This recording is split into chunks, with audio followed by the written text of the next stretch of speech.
EVM हटवा, लोकतंत्र वाचवा, ईव्हीएम हटवा, लोकतंत्र वाचवा, लोकशाहीचा विजय असो, लोकशाहीचा विजय असो, लोकशाहीचा विजय असो। भारत माता की जय, भारत माता की जय, भारत माता की जय। वंदे मातरम, वंदे मातरम, वंदे मातरम। हर हर महादेव, हर हर महादेव, हर हर महादेव।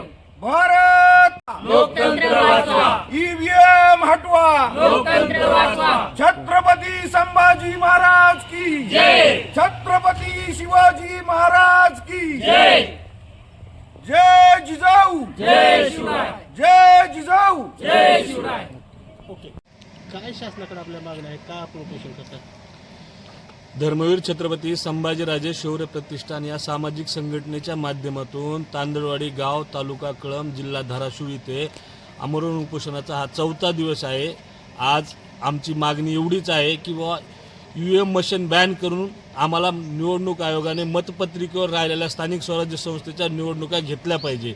आणि आज जेव्हा तहसीलदार साहेब येऊन भेटले, त्यांनी आम्हाला आश्वासन दिलं की आम्ही निवडणूक आयोगापर्यंत तुमचं म्हणणं मांडलं आणि आचारसंहिता असल्यामुळे तुम्ही उपोषण स्थगित करा, परंतु आम्ही त्यांना स्पष्ट नाकार दिला आहे। आम्हाला ह्या मुद्द्यावर, आमच्या मागणीवर आम्ही ठाम आहोत।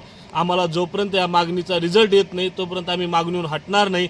आणि जर तुम्ही आमच्या मागणीवर लक्ष नाही दिलं तर उद्यापासून ह्या आंदोलनाला तीव्र स्वरूपाचं आम्ही करणार आहोत आणि याच्यानंतर ही आंदोलनाची सर्वस्व जबाबदारी निवडणूक आयोगाची आणि सरकारची राहील। आमच्या मागणीवर लक्ष द्यावं एवढीच आमची विनंती आहे। राज्यामध्ये आपल्यासारखे असंख्य आतापर्यंत आंदोलन झाले, अमर उपोषण झाले, तरीसुद्धा निवडणूक विभाग, राज्य सरकार याकडे जाणीवपूर्वक दुर्लक्ष करते। आपल्याही उपोषणकडे दुर्लक्ष केलं तर काय करणार? आमच्या उपोषणाकडे त्यांनी ऑलरेडी दुर्लक्ष केलं आहे। 4था दिवस आहे, तब्येतीची परिस्थिती फार नाजूक झालेली असताना सुद्धा हे कोणीही लक्ष द्यायला तयार नाही। त्यामुळे आंदोलनाचं याच्यानंतर जे रस्त्यावरलं आंदोलन होणार आहे याची जबाबदारी सरकारने घ्यावं लागेल। कोणते लोकप्रतिनिधी वगैरे या ठिकाणी भेटीसाठी आले होते का? लोकप्रतिनिधींनी खासदार साहेबांनी, आमदार साहेबांनी, प्रकाश आंबेडकर साहेबांनी, राजू शेट्टी साहेबांनी, बच्चू कडू साहेबांनी सर्वांनी फोनवरून पाठिंबा दिला आहे। त्यांच्यापर्यंत मेसेज काल आजच गेला आहे, ते उद्या परवा येतोय म्हणून असं त्यांनी आम्हाला कळवलं आहे। पण काँग्रेसचा मूळ नारा आहे की लोकशाही वाचवायची असेल तर ईव्हीएम हटावा, वोट चोरी बंद करू। त्यांचं काम आपण सपोर्ट करता असं वाटत नाही का? नाही, हे काँग्रेसचं म्हणून काम नाही आहे, हे काम वैयक्तिक मी एक सर्वसामान्य नागरिक आहे आणि आम्हा सर्वांना, सर्वसामान्य जनतेला हा प्रश्न पडला आहे। म्हणून हे लोकशाही वाचवण्यासाठी हे सामाजिक आंदोलन आहे। आमच्या जसं तुम्ही म्हटलं आहे, आम्ही हिंदू धर्माचं पण काम केलं आहे। आमचा जर पूर्ण इतिहास बघितला संघटनेचा, आम्ही सामाजिक सर्व मराठा आरक्षणाचा विषय असेल, याच्या शेतकऱ्याच्या कर्जमाफीचा विषय असेल किंवा आज हा ईव्हीएमचा विषय असेल, आम्ही सगळे मुद्दे सोबत घेऊन लढणारी संघटना आहे। शेवटचा प्रश्न, ईव्हीएम हटाव का? ईव्हीएम हटाव याच्यामुळं की सर्वसामान्याच्या, माझ्या सर्वांच्या मनात जो प्रश्न पडला आहे, जनतेला वाटतंय की ह्या ईव्हीएमच्या माध्यमातून एक हाती सत्ता येत आहे। ही सत्ता कुठंतरी आम्हाला प्रश्न पडला आहे, ती लोकशाही जिवंत ठेवण्यासाठी आणि आमच्या शंकेचं निराकरण करण्यासाठी आम्ही हे मागणी करतो की ईव्हीएम हटाव आणि बॅलेट पेपरवर निवडणूक घेण्यात यावं।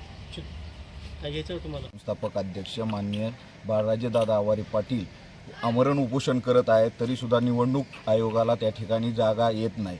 आमचे मुळात 2-4च प्रश्न असे आहेत की जागतिक महासत्ता असणारे देश जसं की इंग्लंड असन, फ्रान्स असन, जर्मनी असन, रशिया असन, अमेरिका, जपानसुद्धा, जो की तंत्रज्ञान ह्या विषयात प्रगल्भ असणारा देश आहे, सर्वोत्कृष्ट देश आहे जगामध्ये, आज त्या देशामध्ये ईव्हीएमद्वारे मतदान प्रक्रिया राबवली जात नसताना आपणच भारत देश का निवडणूक प्रक्रिया ईव्हीएमद्वारे राबवत आहोत, जेथे की प्रत्येक इलेक्ट्रॉनिक वस्तूवर त्या ठिकाणी फेरफार करता येऊ शकतो। हे अनेक त्या ठिकाणी पुरावे देऊन सिद्ध करण्यात आलेले आहे। प्रत्येक इलेक्ट्रॉनिक वस्तूमध्ये त्या ठिकाणी फेरफार केला जाऊ शकतो, कारण ती एक मानवनिर्मित इलेक्ट्रॉनिक वस्तू आहे आणि मानवनिर्मित इलेक्ट्रॉनिक वस्तू असल्यामुळे त्याच्यामध्ये इच्छित असा फेरफार केला जाऊ शकतो। आणि मतदार म्हणून आम्हाला त्या ठिकाणी सुज्ञ नागरिक म्हणून आम्ही सुद्धा त्या दाट शक्यता आहे की ती ईव्हीएममध्ये घोटाळा करून त्या ठिकाणी एक प्रकारची एक हाती सत्ता येत आहे। त्यामुळं आम्ही या ठिकाणी ईव्हीएम हटाव आणि लोकतंत्र बचाव यासाठी आम्ही नारा दिलेला आहे।